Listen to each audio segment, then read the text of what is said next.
Hello, and welcome to another fully live news episode of Hacking with Friends. My name is Kody KIlian. I'm a security researcher at Varonis, and today we have our good friend and fellow hacker Kilian here to talk about the security news. Kilian, thank you for joining us at our new semi-official late time.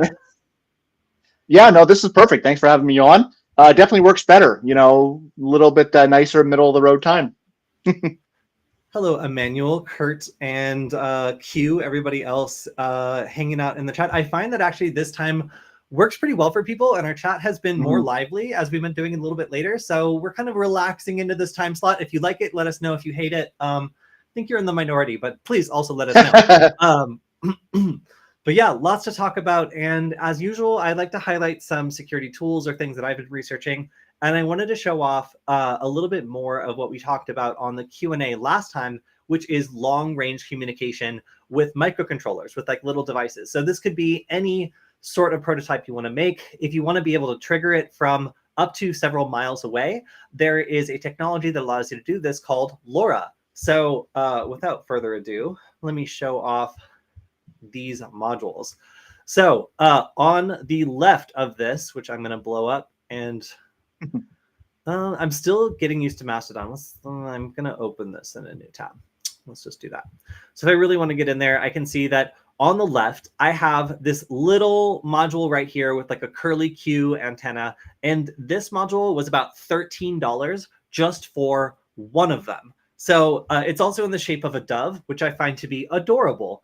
And it uses UART, so like a USB style protocol in order to communicate. So that means I only need to wire up power, ground, and then two wires, receive and send RxTX, and I'm good to go. So obviously the wiring on this one, pretty elegant. Like I can make a pair of these for, like $12, $13 each. And it's relatively easy to use because it takes what are called AT commands. So I have to send like AT send, and then like the device I'm trying to send it to, and then the length of the payload, and then the payload. So I wrote a little wrapper in CircuitPython that does all that for me. So I just type a string I want to send, it formats the AT command automatically for me, and then this acts as the little radio. So I'm actually going to show this off on the stream. Maybe, I guess we'll try and see if it works. But I want to contrast this to the other option. So this rat's nest of wires is the LoRa radio that I was showing off last week. So this uses a different protocol called SPI, or Serial Peripheral Interface. I think that's what it stands for. So this allows you to add serial peripheral devices like sensors or radios or other things to a microcontroller. And this takes 7 wires. And obviously, it's nothing crazy, but it's a little visually overwhelming. It's not as clean. Now this costs about I'm going to say $4 on AliExpress. So the contrast is like, in order to make a pair of radios, you're looking at $8 for these two with all the crazy wires on one side, and you're looking at like $40 or so for the one on this side. So, with like shipping and whatnot. And this one isn't even available on AliExpress. So it's interesting that there's 2 different options here if you want to get started doing this sort of research. One of them is kind of cool because honestly, you could plug this one into a Linux computer with a like FTDI friend or some other way of interfacing with a UART device. And from Python, just send commands over LoRa and receive things over LoRa by just plugging this right in. So obviously this one is the more like expensive, like fancier way of getting into this if you want. But if you were to want to make like a device that's just like able to be triggered from super far away, you could buy one of these radios that's like, $3 or $4, wait a month for it to be delivered by AliExpress. That's an exaggeration. It's like 3 weeks, but still it feels like a month. And then boom, you can have this ultra low power device that can receive commands from really, really far away. So Kilian, have you seen or interacted with LoRa devices before? No, aside from us sort of prepping and talking about this, it's new to me. This is not, I'm curious about it, but this is not my forte.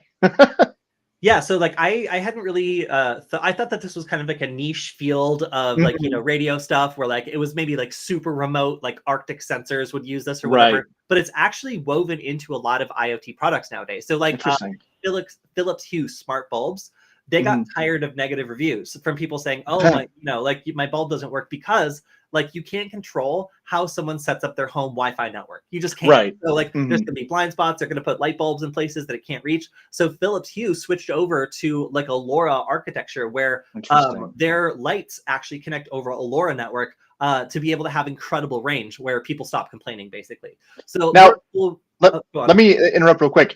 Does this how is this related to like Matter and Thread? Because I know those are the other like big emerging like protocols and things like that. So LoRa's trade-off is that it has a proprietary like spectrum spread that it does that allows it to communicate over a long distance, but the trade-off is bandwidth.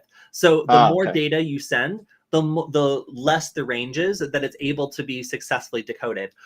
So if you're decoding like if you're sending like a very small value, like a single bit, or like, you know, an on and off, or like a trigger, like if something's detected, then it becomes an incredibly flexible network. But as soon as you start using it as like a texting platform, it starts to really show its problems. So all these different all these different like protocols are generally like kind of more towards the IoT, like small messages, long range, like kind of idea. So I haven't heard of those specifically, but I know that if they're designed to fill the same niche, that's generally the trade-off that they're making. It's like this incredible range, but it's usually in like an unlicensed spectrum. Like in this case, it's 915 megahertz, I believe, which is like a scientific unlicensed spectrum that you're free to use. And that makes it really cool because it's less locked down. It can be pretty powerful. Although in my range testing, I had two different contenders. I had, let me see if I can get another picture of what they look like operating. Here we go. Yes. So this one, as I said, is in the shape of a dove, which I think is charming and cute. And it has an antenna that's like, you know, the antenna meant for it. So it comes with the antenna like on it in a protected like plastic case, which was really nice, by the way. And this, I got like to the edge of my neighborhood, which is admittedly kind of a large neighborhood. So I'd say I got about a mile with this one. And then with the other one, where I literally fashioned an antenna just out of a wire, like sticking out of it, I got even less. So maybe like a quarter of a mile, maybe at the very outset, like a half mile. So yeah, so this was the other one that I did where I improvised this like black wire coming off of the side of it is actually just an antenna that I fashioned. I did cut it to the correct length, I'm pretty sure, and that really matters. So that's probably why I'm not getting as good of a signal on this one that I made my own antenna. But I will say it really does matter to get this incredible range that a lot of people are claiming. You need to do a couple specific things. And one of them is make sure it has as good of a like line of sight connection as possible. But yeah, so obviously IoT people love this because it means you can have remote stuff. Home automation people love it because it means that no matter how terrible you've laid out your home Wi-Fi network, you're still going to get great results for turning your lights on and off, or smart plugs, or whatever you want to do. And as a prototyper, that means you can make smart plugs and smart lights and whatever else that work over LoRa really easily. Like making a LoRa remote is like, you know, the cost is going to be whatever the microcontroller you're using to control it, plus like a $3, $4 like board for each device you want to add. LoRa also supports some really cool projects, and one of them I keep getting shout outs for is Meshtastic. So Meshtastic is a specific protocol where you can connect over Bluetooth to this little microcontroller and send messages over a connected LoRa network where all of these nodes connect to each other and pass messages along. So if even one of them has like a connection to the outside, then all of them technically do, which is really cool. So people who like distributed or mesh networking really like these LoRa devices. So I just wanted to shout out, if you're interested in these sort of things, I'm going to be putting together some guides on using both the fancy, the Mercedes of the LoRa modules, and then also the Medusa. Wait, that's another thing. The Medusa of the LoRa modules, where you have like substantially more of these wires. Now, if you want to go somewhere in the middle, there's also some great Adafruit boards that have this exact same LoRa radio built in. So, and it's a lot less messy. So if you want to just go to a straight intermediary solution, then that's probably the best way to go. But yeah, I found this to be surprisingly easy to work with. And for the UART example, I have been using CircuitPython. So I had to use Arduino for this example, and Random Nerd Tutorials does a great job of explaining like how this works and using existing libraries to make this pretty plug and play for anybody to get two devices communicating.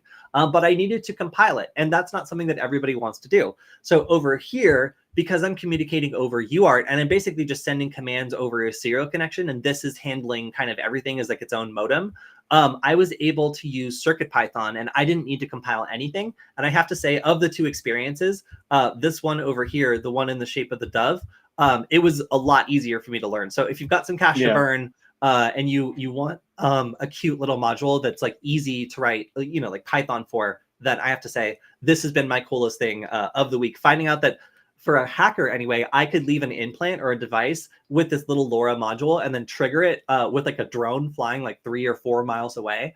That's actually practical. Like I've seen people observing like incredible line of sight, like range on this sort of thing. So I'm going to be trying out probably over the weekend a drone-based line of sight and see how far can I actually get a signal from this if it's exposed outside and I have something that is over the horizon and able to receive. So we'll see what the results are. So far, I'm not super impressed, honestly. But then again, I'm doing that from inside of a house, like as in going down a hill. So I feel like that could be maybe why, but we'll see.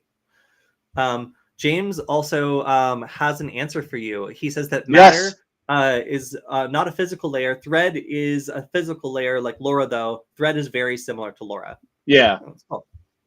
Perfect. There you go. Another comment. You can do Matter over Thread or Wi-Fi. It's a protocol. All right. Got it. Also, I see wonder if we could do from Twitter, formerly from X, formerly Twitter, help someone from Holland. Hello. It's good to have some Dutch followers. I was just eating a bunch of stroop waffles today and thinking about my Dutch hacker friends. So it's good to see you. So I wonder if we could do Matter over LoRa.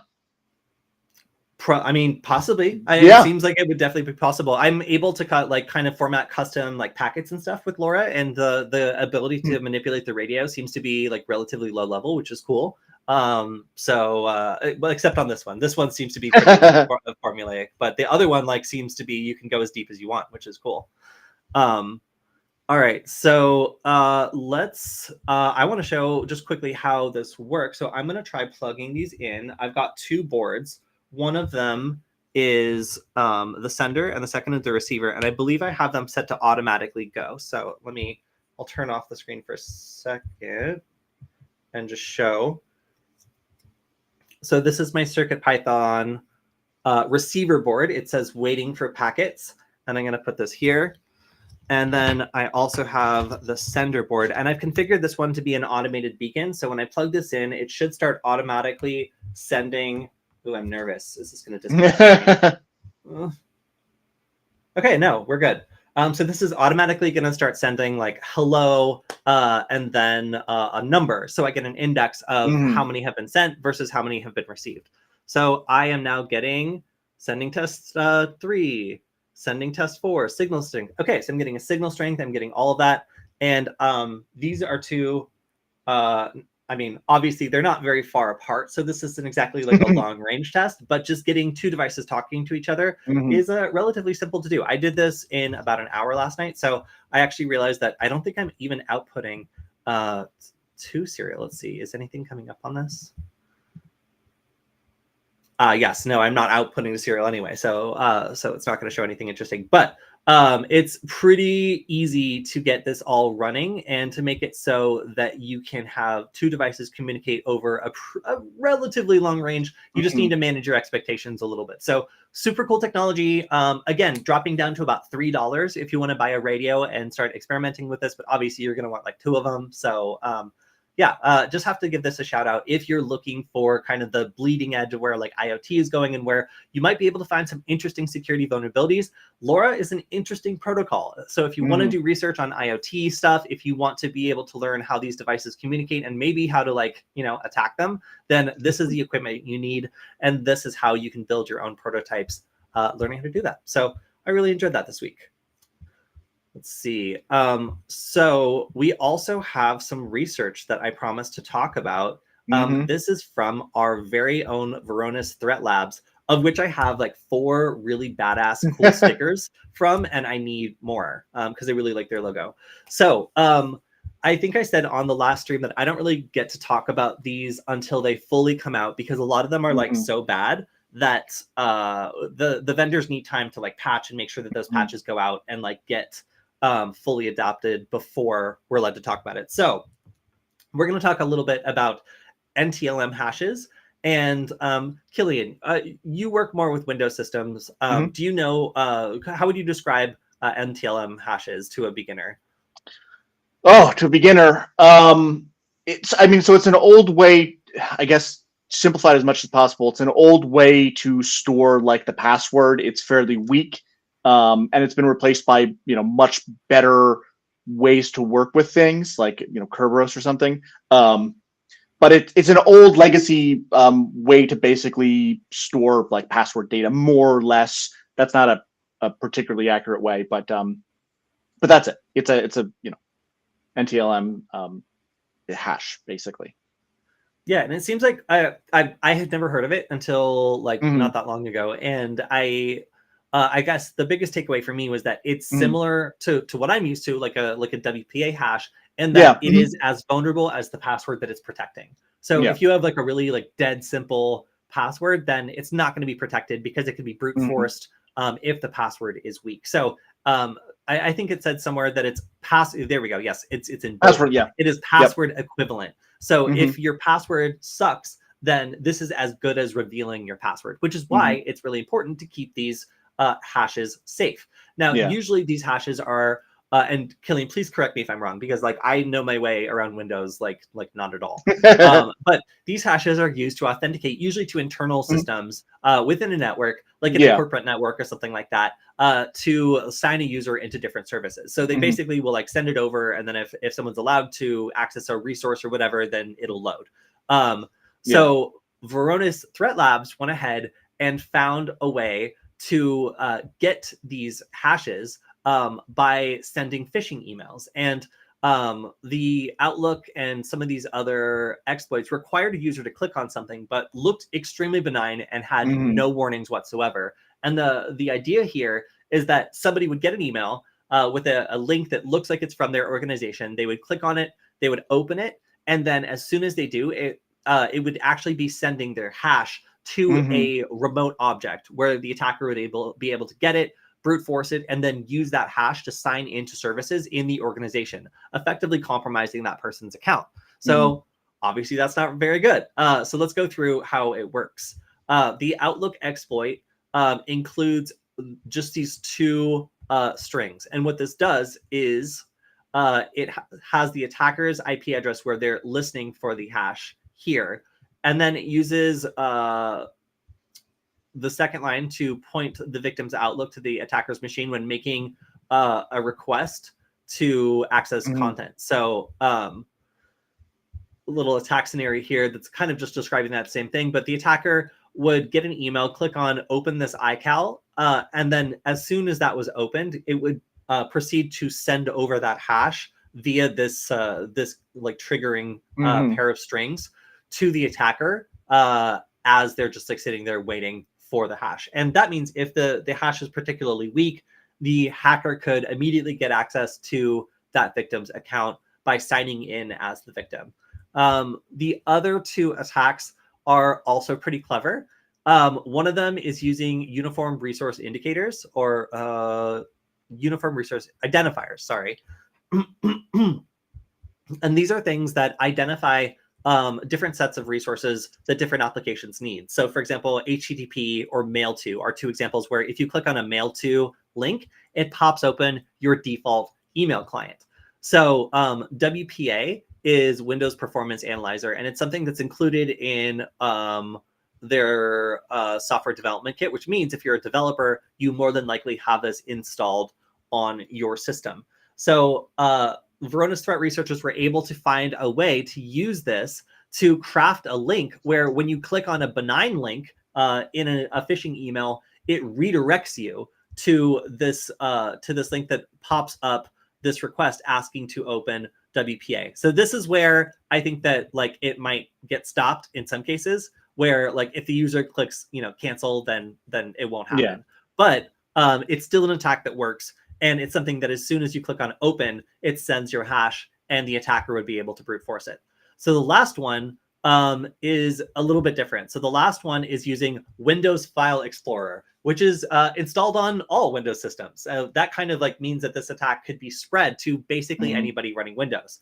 So Explorer allows you to obviously browse your files and folders, and it's also a lot more trusted than this random like WPA pop-up. So there are cases where, like you'll have a password forwarding link that attempts to open up an application on your computer and uses a link like this to function. So if you are used to that sort of thing, you might not find something that's opening up an Explorer tab to be super unusual. Like that seems like kind of like a more normal thing to open. So the way that Varonis Threat Labs was able to do this was using the search MS URI handler, making a query and then adding a subquery. And the subquery is where they were able to point an authentication at an attacker supply or an attacker monitored IP address. So they also came up with a second scenario, which let's see. Okay, yeah. The crumb parameter. So they also had a second parameter that was able to do effectively the same thing. So the kind of like general attack isn't just able to be run from the one from the first one that we showed. Where is it? This is such a long. Here we go. So we have the subquery, which is the first way of doing this. And then the second way, after all these other images, is the crumb. So the crumb equals location, and then just the attacker machine. This one is like a little shorter. So it just means that it's basically the same technique of using the search MS and then like directing it at an attacker controlled system. It looks very similar, which is why I got confused between the two.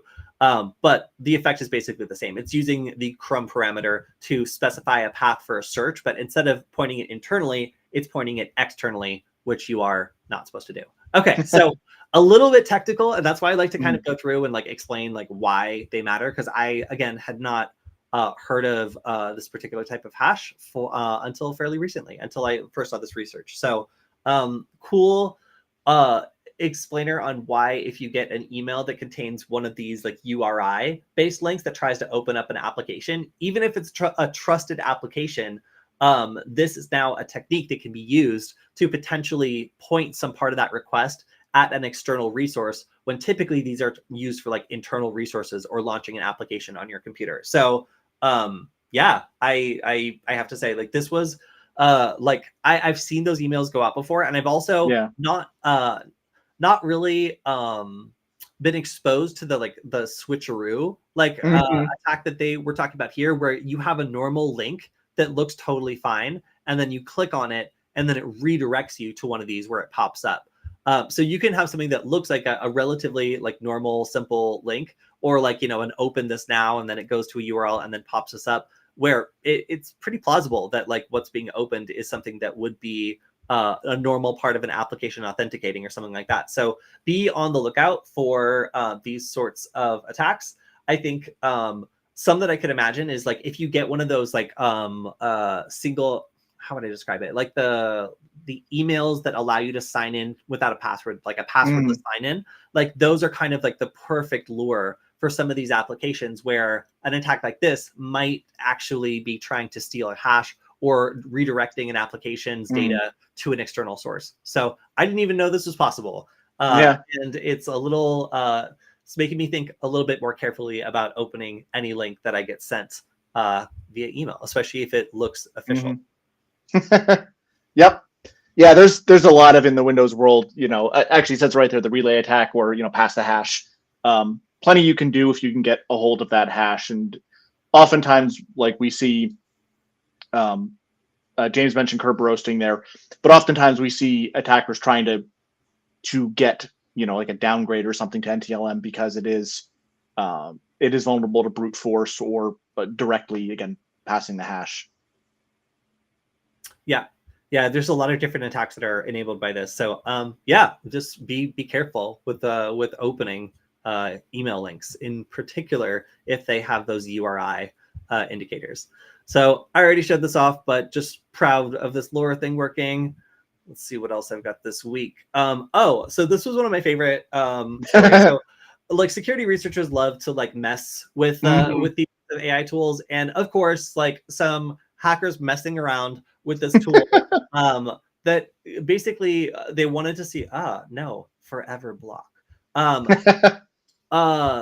Hackers trying to see if this had any safeguards built into it started feeding like toxic ingredients into this recipe generator to see like what it would do.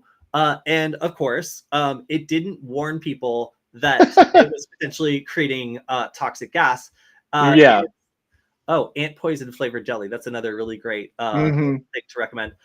Instead, it started recommending some combinations of ingredients like aromatic water mix, which is apparently water, bleach, and ammonia. Oh, great. Aromatic, it definitely is. So obviously, like it's not gonna. The system wasn't generating like ideas for toxic stuff, like on its own. Like it was kind of being pushed towards this and given ingredients that could potentially be mixed into something toxic. But the fact that it was willing to also generate methanol bliss and yeah, I think the ant poison flavored jelly is another one that I was not a fan of.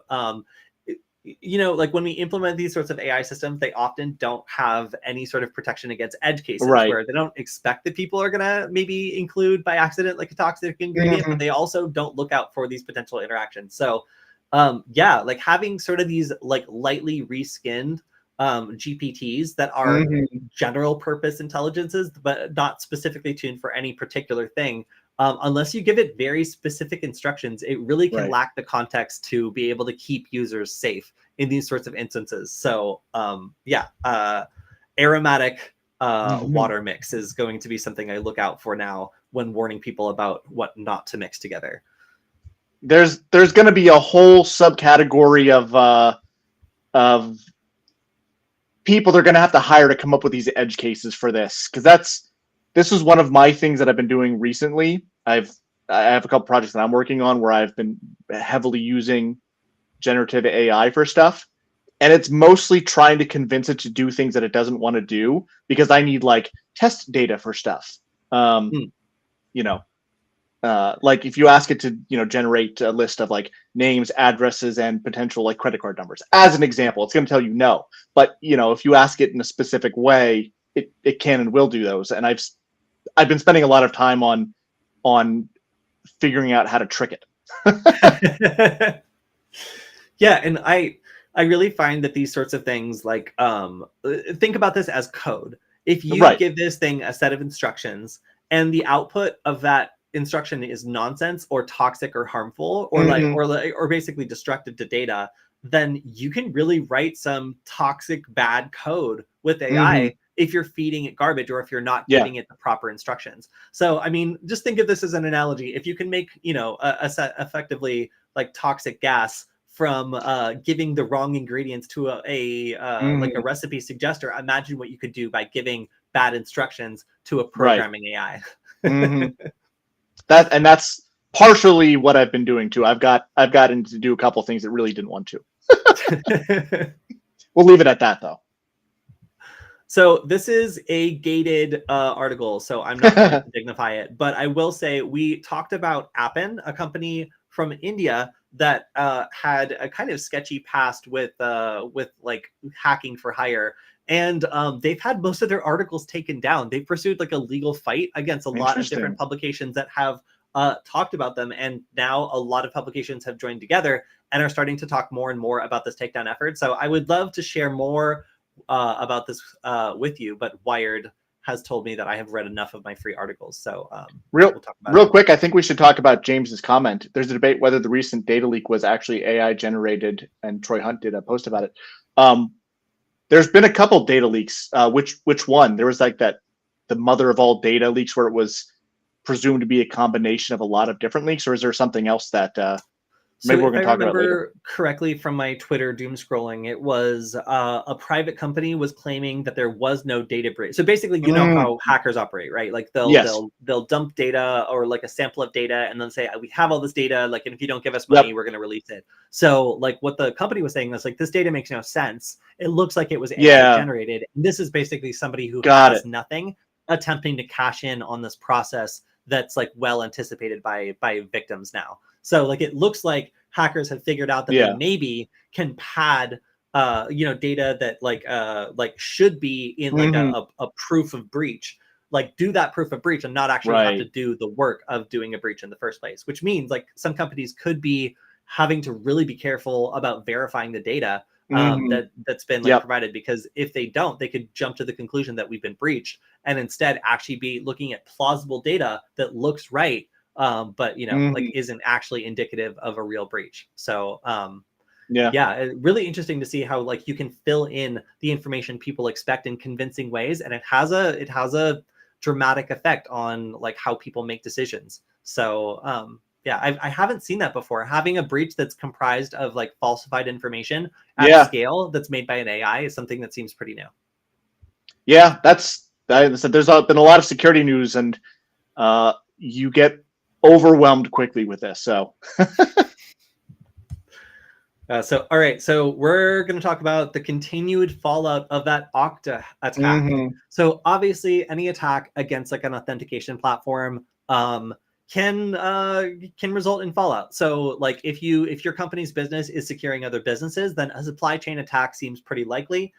In this case, we talked about this OCTA attack last year, and one of the victims of this was Cloudflare. So Cloudflare suspects that a nation-state attacker ran a sophisticated campaign in which they were able to get into all sorts of different production systems, attempting to gain information about Cloudflare's global infrastructure. So to access the systems, attackers used one access token and 3 service account credentials stolen during a previous compromise, which out of thousands of credentials, Cloudflare had failed to rotate. So Cloudflare detected the malicious activity, severed the hacker's access, and then 3 days later began investigating the incident.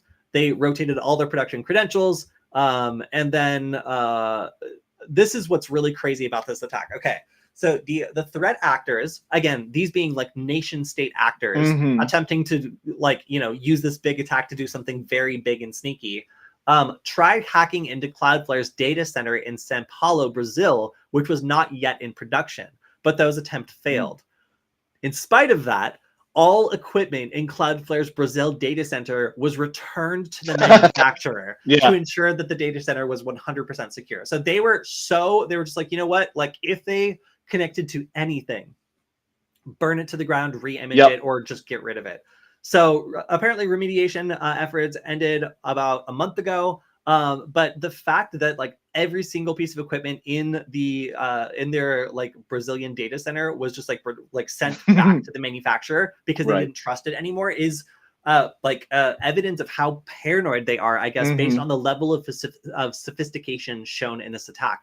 Really, like seeing a super sophisticated threat actor go up against a security company is scary, because it could really happen to anyone.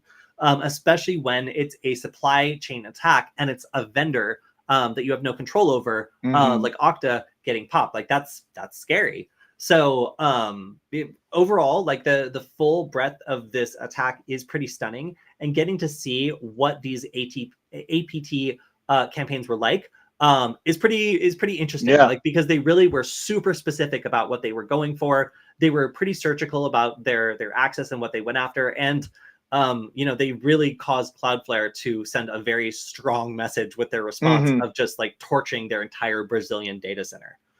I mean, it makes sense for all of what Cloudflare does. Like, it's a logical response to me. I mean, it seems extreme, but like, you can't, if there's any doubt, there's no doubt at all. Yeah, that was quite the breach. And as soon as like, it's like having any like password management company be involved in a breach is obviously scary. Oh, and look at that. The hackers who breached Okta's customer support system also gained access to files belonging to 134 customers, including 1Password, Beyond Trust, and that's so. Again, with these sorts of sophisticated supply chain attacks, we often find out about what's going on like quite a while after the thing happens. So this is the fallout from Cloudflare. We can expect potentially other fallout from other customers involved in this breach. All right, so this is a slap on the wrist if I ever saw one. The FTC is ordering Blackb to boost security after a huge data breach. So Blackb is a US-based company with operations in multiple countries and is a provider of cloud-based donor data. So this is catering to nonprofit organizations, charities, educational organizations, and healthcare agencies. And they suffered a huge data breach and are getting sued left and right for their bad security and false statements. So the FTC has been requiring companies to be very transparent about these breaches and like file information about the breach that makes it obvious to stakeholders like what's going on. They were sued as a result of misleading statements. And towards the bottom here, I saw that they have already agreed to pay $3 million to settle SEC charges, highlighting its failure to disclose the ransomware attack's full impact in those filings.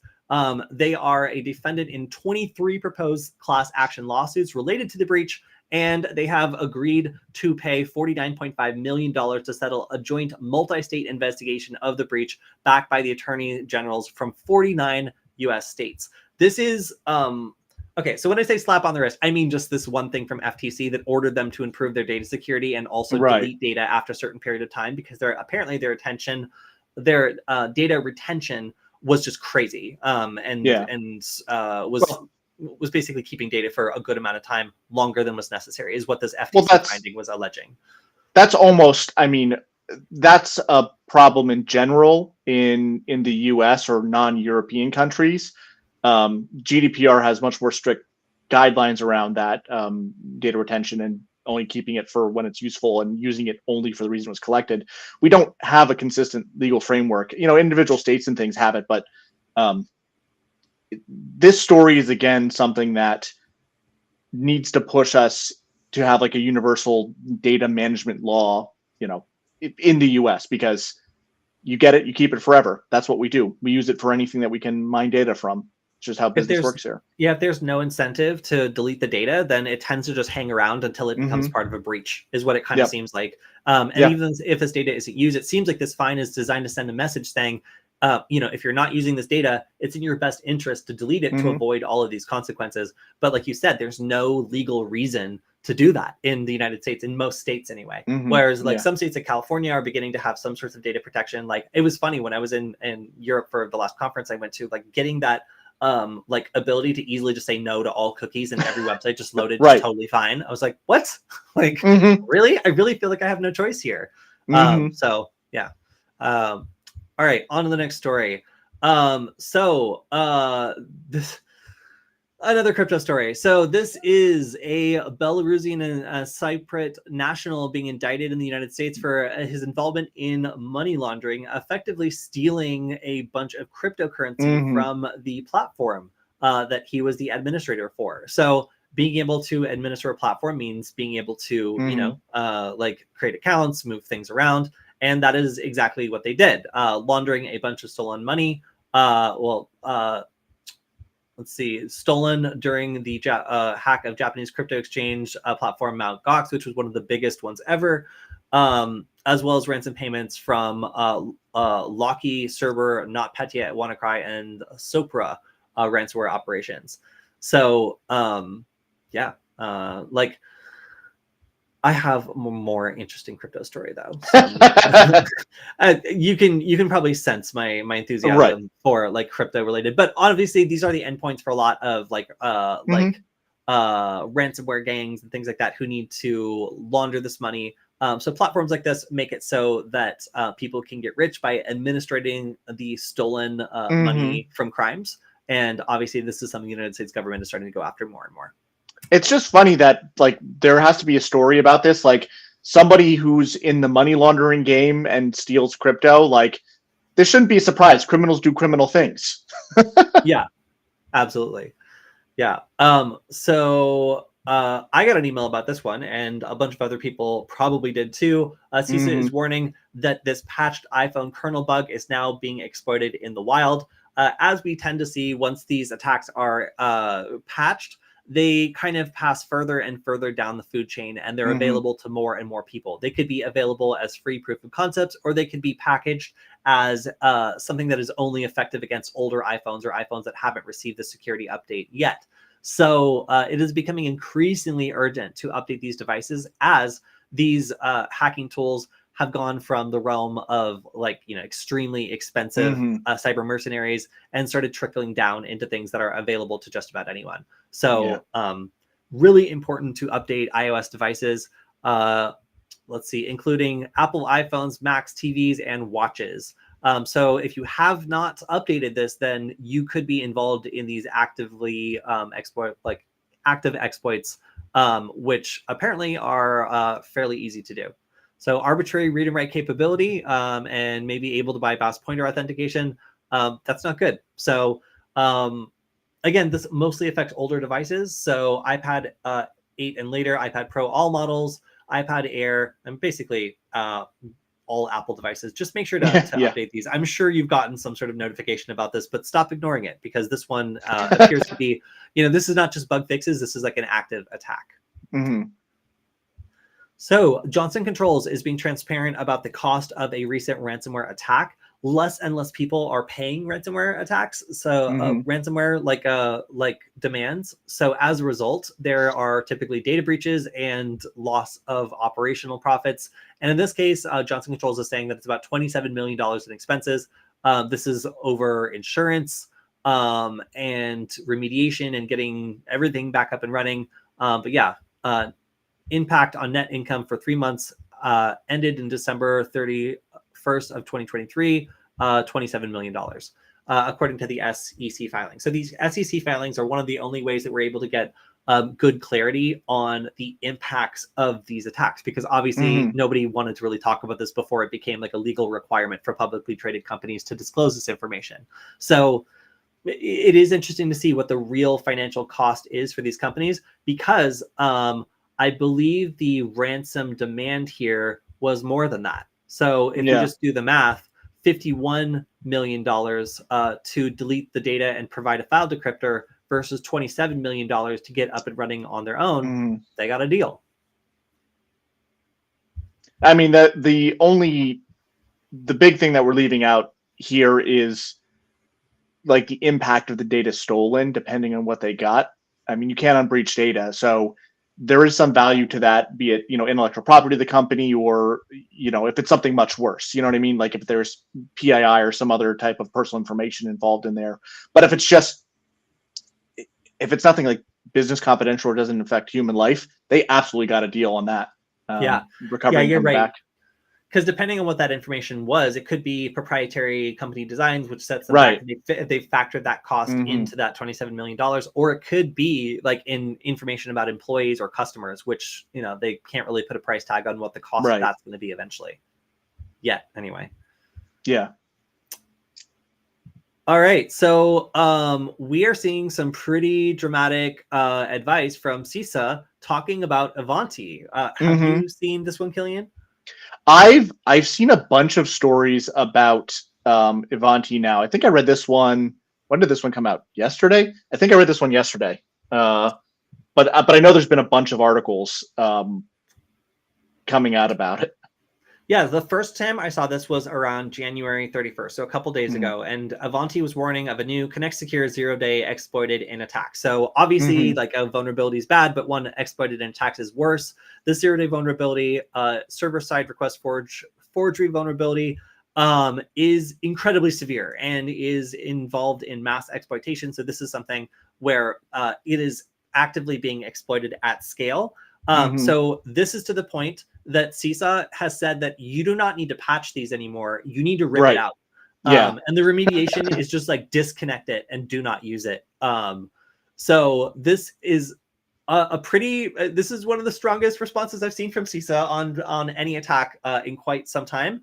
So they're currently being targeted attacks, chaining a number of different vulnerabilities that allow attackers to gain full control and do and basically gain a foothold on a network that they absolutely should not have a foothold on. So unless we want to see like a dramatic fallout from this, it's critical that businesses that are running these Ivanti VPNs just disconnect them. And as of the publishing of this article, Shodan was seeing 22,000 Ivanti VPNs exposed online, which is a lot. It's a whole lot.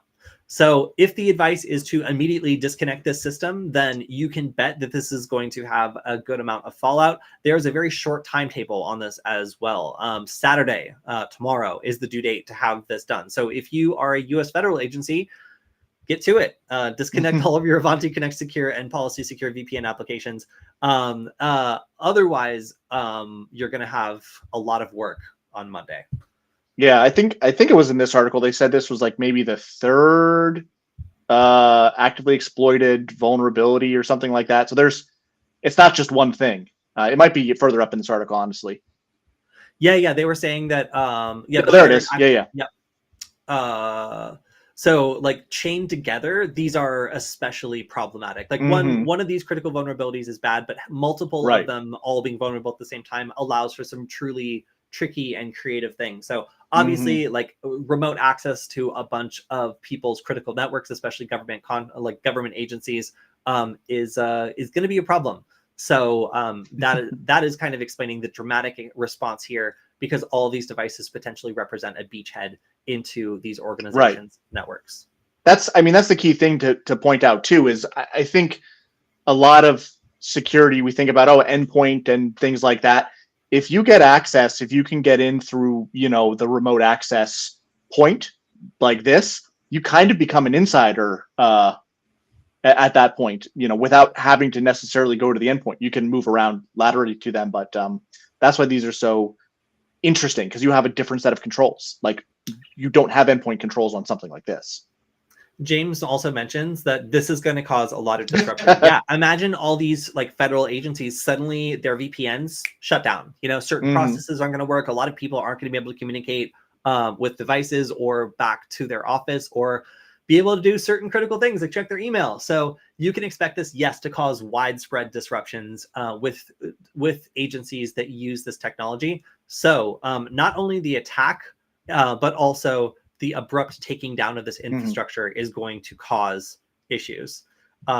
Kurt also is kind of flabbergasted by the fact they're just like, rip it out. We have no suggestions on how to build for it. Like, it's like it's more dangerous connected than it is disconnected. Right. And it's like, right now, if you disconnect it, it'll stop working. If you leave it connected, potentially your whole network will stop working. And worse, So pretty dramatic guidance from a federal agency. All right, speaking of federal agencies, former DHS employees were jailed for stealing the data of 200,000 U.S. government workers, mostly postal employees. These were Department of Homeland Security employees who were working for the Office of the Inspector General, and they stole this information to provide it to an Indian development team in order to develop a competing product. So I guess this would be technically like corporate espionage. Yeah. But these employees like stole the database, provided the information to like foreign developers, and then profited off of this. And then when caught, attempted to destroy the information, including communications with the developers and their copy of the data. But it did potentially expose identifiable information on a lot of federal employees, which is a big deal. When I read through this, I didn't see what were they trying to build? Like they sold it, but like what was the competing product they were trying to compete against? Did it say? They were trying to sell a project to sell to government agencies. Okay. Yeah. So they're basically trying to take the existing databasing and like reverse engineer it and create something that was probably like reverse compatible with like what they already had in order to like sell them like a new product.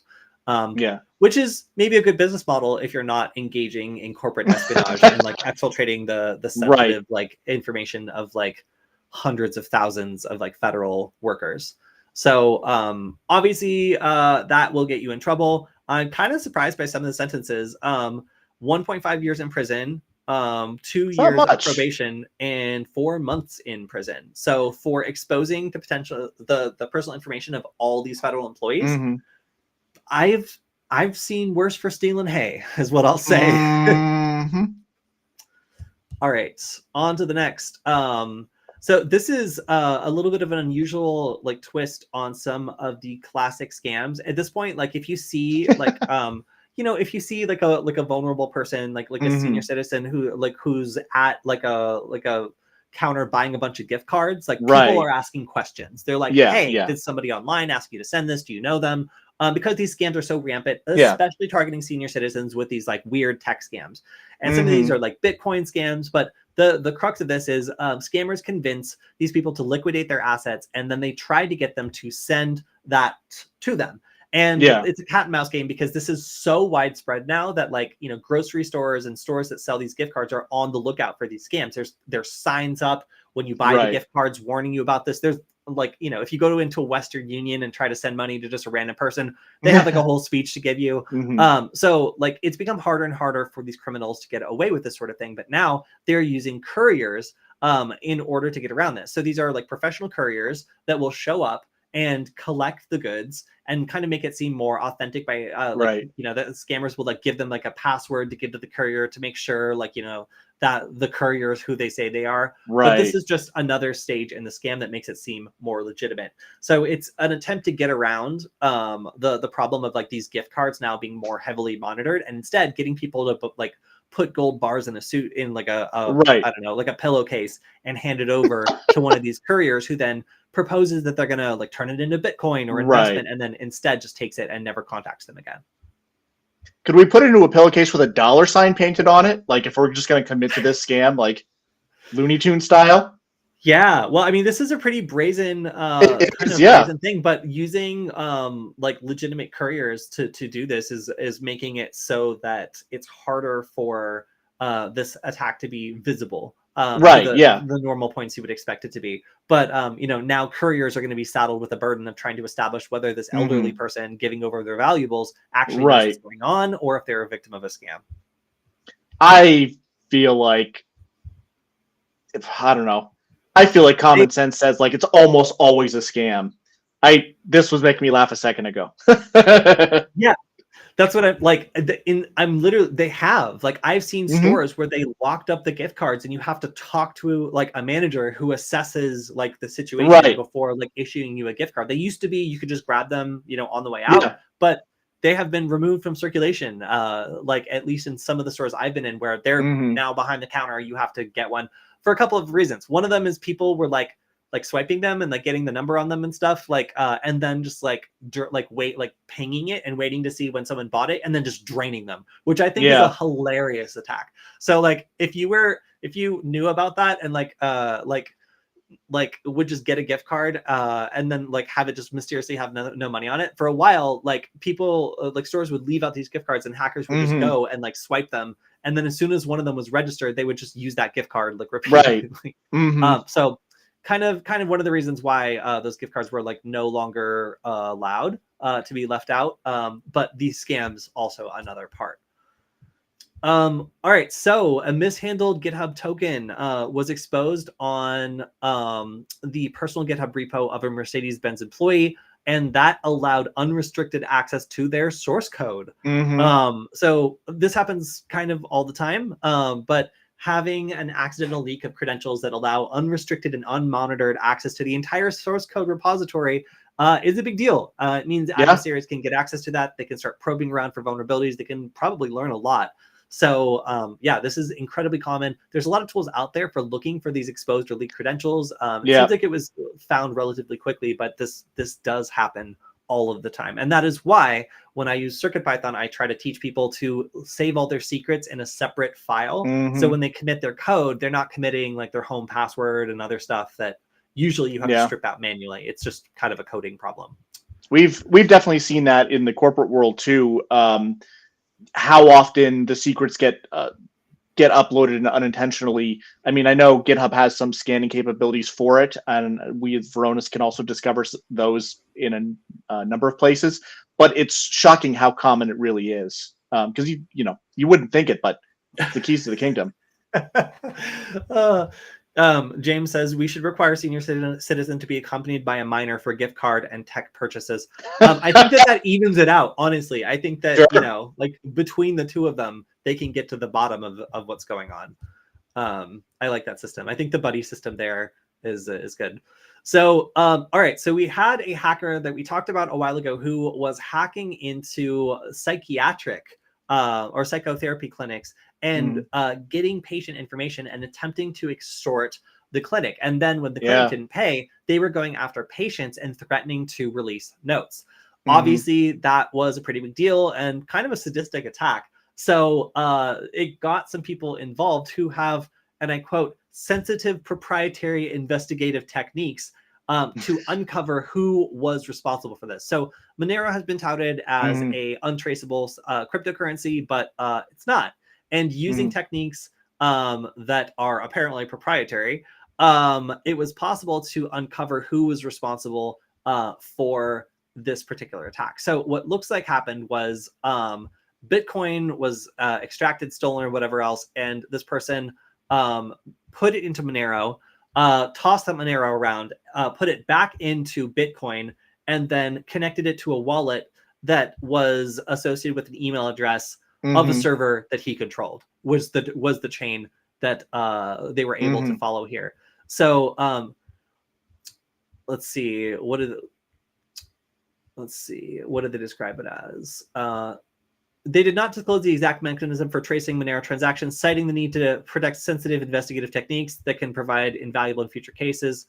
But the general thing that seems to be done was figuring out how to traffic flow kind of like information, like, and also doing correlation. So like the correlation I think was like the easiest thing to kind of infer from this, where like if a certain amount of money goes in and then it gets all mixed around, and then a certain very similar or identical amount of money at the same time pops out the other end in someone's account, you can anonymize it all you want, but like it makes it pretty clear that there's a correlation there if you're able to like monitor and correlate both sides of the transaction. So not totally clear what the investigative technique here is, aside from like good old correlation attack, which has been tripping up hackers for a very long time. But it does seem like we have an update in that case involving the hacker going after psychiatric notes and like therapy notes. Like this is something that the government put a lot of resources into and managed to get through the untraceable reputation of Monero to actually get a suspect in these attacks. All right, so this was a recent one that I saw a lot about. Is there another one? Yes. So CISA put out an advisory begging people operating small office and home office routers to secure them. They were saying that these frequently have the default credentials left in place. This is true. This is very true. And it's kind of honestly disrupting like my good day because I have, since being a teenager, relied on the terrible security of small home / office, small like office routers that are the kind of the backbone of many of these small like coffee shops, like small businesses. They provide internet access and they are misconfigured. Like they are just not set up right in the vast majority of cases because it's hard. These places don't have their own IT professionals. These are supposed to be out of the box things that are set up, but they're vulnerable out of the box and are frequently not set up to update automatically. I cannot tell you how many times I've walked into a restaurant or a coffee shop or some business where their primary business is not providing internet and found out that their router has not been updated since the early 2000s or or something else crazy. Like the amount of uptime on these routers without being updated is wild. And sometimes it's like a message board where I can go in and see all the other people with IT knowledge who have just found that there's no password to access the logs of this router and just looked through everything and be like, wow, a lot of people have been in this router since it was like last booted in like 2009. So these have become a huge problem and are becoming like a source of Chinese infrastructure attacks where like China will start like probing like our like power or water or some other system, and they will hide that network traffic in a sophisticated botnet that is constructed from these vulnerable small home and small office routers. So CISA was sending out a request first to start making these more secure by default from manufacturers, and also to attempt to get the individuals who now possess these to update them. But at a certain point, the FBI was just like, you know what, we're just going to do this. So the FBI went ahead and sent out commands to devices infected by this botnet. What is it? Volts Typhoon, which are state-based hackers. And the idea here was to erase the malware, reboot the devices, and then lock out hackers from future attacks. So every once in a while, we see that the government just kind of like decides that it's fine to push a patch, and just like decide that attacking the botnet is worth the potential risk of rebooting or disconnecting or causing damage to like a critical system that they're interacting with. So it's not very often that you see the government, like a government agency, like attack a botnet by force updating like an absolute ton of routers.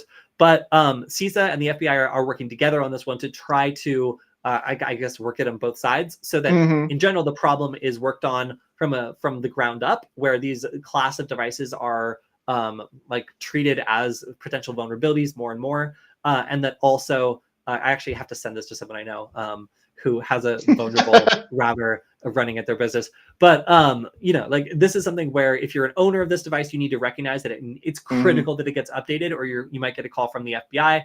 And if you're a manufacturer, you need to be aware that these are increasingly becoming a national security issue, and you know, you need to do better when it comes to having default credentials.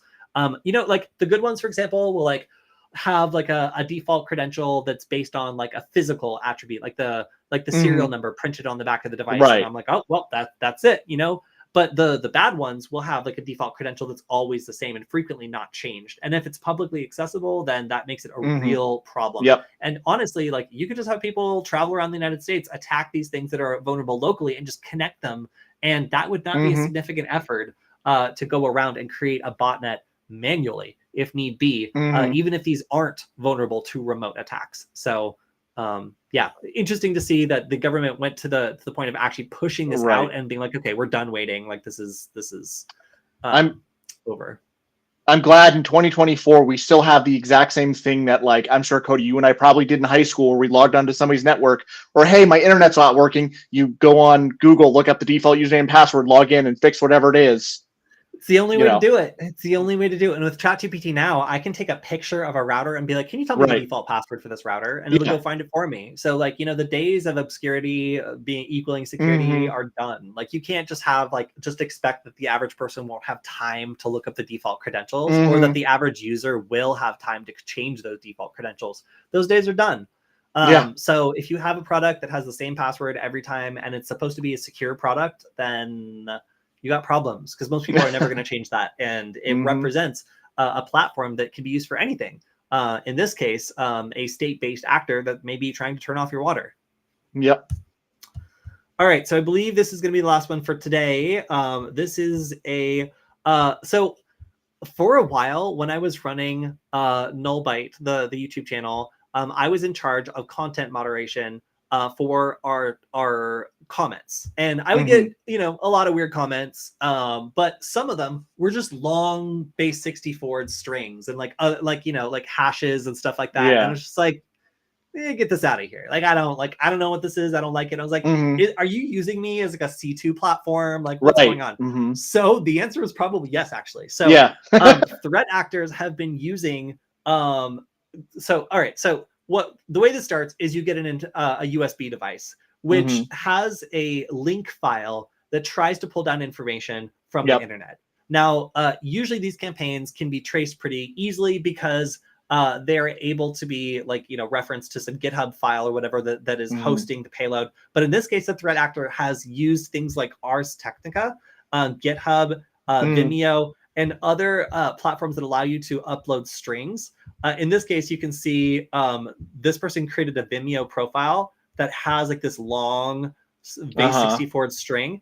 And this string is actually a payload that when you plug in this malicious USB and open the link file, this goes to that like Ars Technica or like the Vimeo profile or comment or whatever, grabs that string and then decodes it and runs it as a malicious payload. So that means that you can have a USB device that can get scanned and has nothing malicious on it, but when it reaches out, it's able to grab, download, parse, and execute a malicious payload that's being hidden in plain sight. So I always deleted these things because I was just like, you're trying to host a payload or something. I don't like it. Like I feel like I'm like part of some like attack chain that I don't want to be a part of. But yes, if you run a website that allows comments, your web, and this is actually kind of funny also because I have a friend of mine was working on like data scraping and like mass posting and stuff and seeing like what's possible and what's not possible. And it was very easy to create a bunch of accounts and post a bunch of comments on most default websites where, you know, it's set up to allow comments on like a blog or something, like someone's like personal blog that's been abandoned. So these sorts of platforms that allow for comments get those sorts of like weird automated comments all the time. And sometimes they end up being like a way that threat actors can seed like malicious payloads all over the internet and make it really hard for it to be taken down. Because if you have a comment on some like you know, baking blog that's been abandoned since like 2018, like what is the process for getting that taken down? You know, it makes the process for removing payloads from the internet and breaking the infrastructure of the malware a lot more complicated. So I'm seeing this more and more, and it's something that as a content creator is very annoying because we basically have to like delete all of these dumb comments in order to get rid of like hidden PowerShell commands that are embedded in some of these just like comments, profiles, and other things in, I guess, just like regular infrastructure. Yeah. That's smart though. I mean, for as much as I hate to admit it, like that's a really clever idea.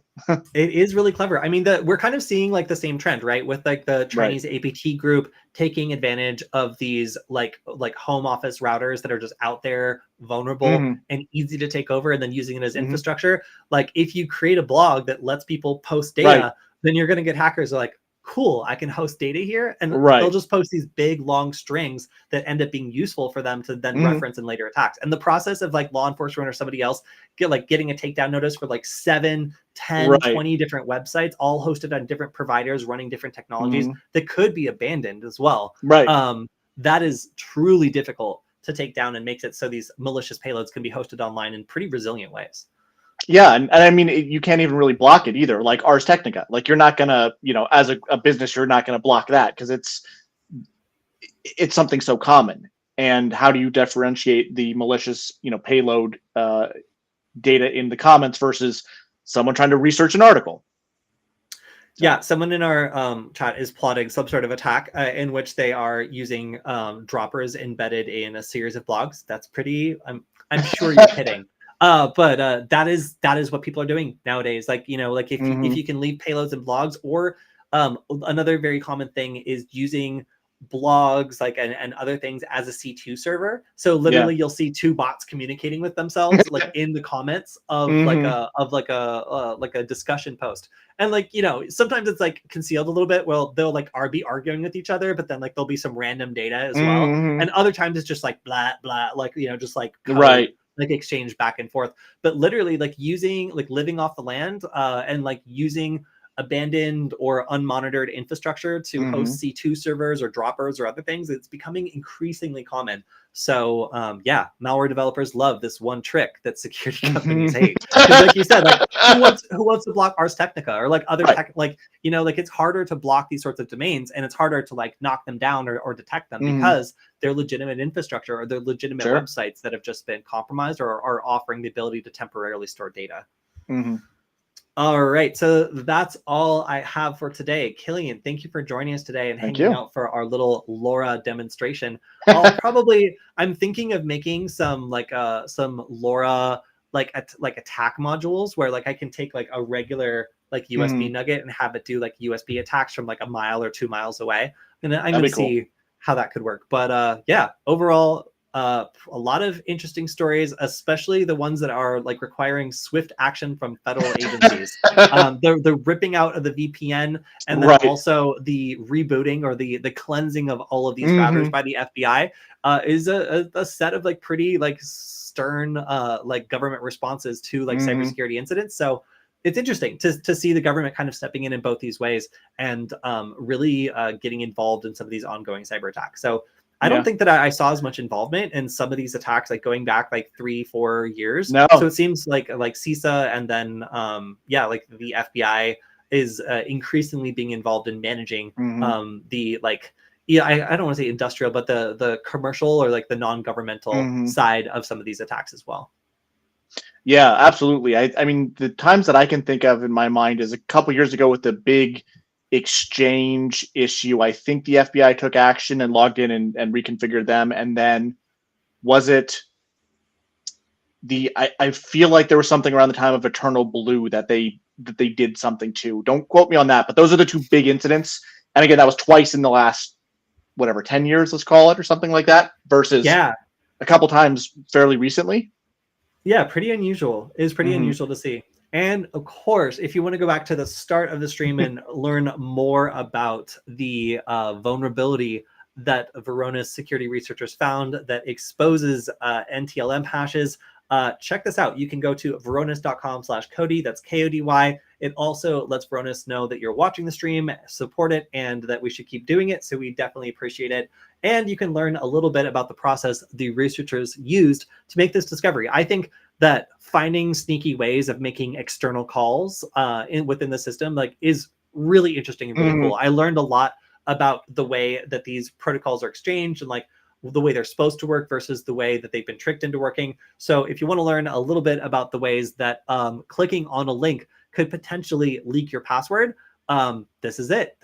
So check it out, varonis.com/Kody. And as always, thank you to everybody in our chat. It's good to see James and everybody else participating, asking some great questions and also giving us some insight on some of these things as we go through them. So we will see everyone again on Wednesday for the Q&A session. So if you have a question and it didn't get answered in the stream, make sure to leave it on the YouTube channel. And you can also leave it in our Discord server. I will drop the link in there in just a second. But good to see everyone, and I'll see you all Wednesday. Goodbye, everyone.